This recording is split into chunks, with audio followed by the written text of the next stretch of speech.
Bonjour, je suis Hakim L'Alam et je vous propose ma chronique du mardi 27 février 2024. Elle s'intitule « Le Sello, la guerre des marmitons et tu ne touches pas à Sherazade ». Sello, farine grillée et fruits secs. Je comprends que les mouches marocaines, flanquées pour l'occasion d'une toque de chef, aient aussitôt et violemment réagi en entendant farine grillée. Ya Shahrazad khti, la farine. Mais enfin, tu sais bien qu'ils deviennent fous, qu'ils ne se contrôlent plus dès qu'on agite un peu de farine blanche sous leur nez palpitant. Et en plus, pour ton sellou, que tu as si bien apprêté, toi, la chef reconnue, Sherazade Laoudedj, tu prends le temps de décrire minutieusement le procédé de quoi, Ayagoul Libark, de quoi? Le procédé de grillade de cette farine. De la farine grillée, tu provoques là. Ah oui, là tu joues avec leurs nerfs.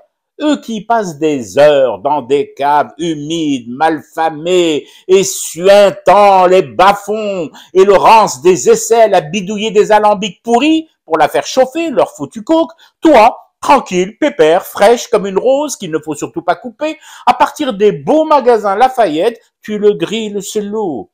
Mais comment veux-tu, ma Shahrazad, qu'il n'ait pas l'écume, la bave blanche commise sur des lèvres, Hadouk? D'autant plus qu'il y a des précédents.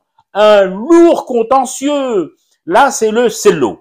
Farine et fruits secs, revendiqués qu'on dirait un vieux vélo rouillé laissé en héritage par quelque arrière-grand-papa adepte de la pédale et de la roue arrière. Fini avec ça. Juste avant, le couscous. Juste avant, le rail. Juste avant, le kaftan.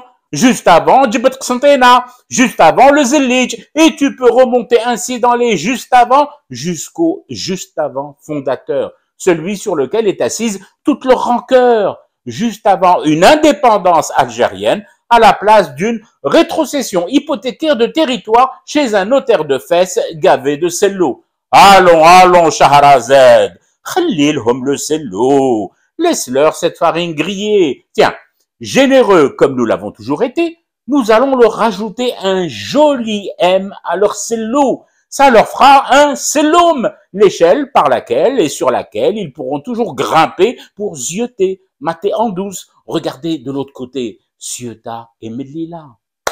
Je fume du thé à ta santé et à ton art, Sherazade bint Belad el-Hurra, et je reste éveillé à leur cauchemar qui continue. C'était Hakim L'Alam, je vous retrouve demain pour une autre chronique et une autre façon de dire son amour à l'Algérie.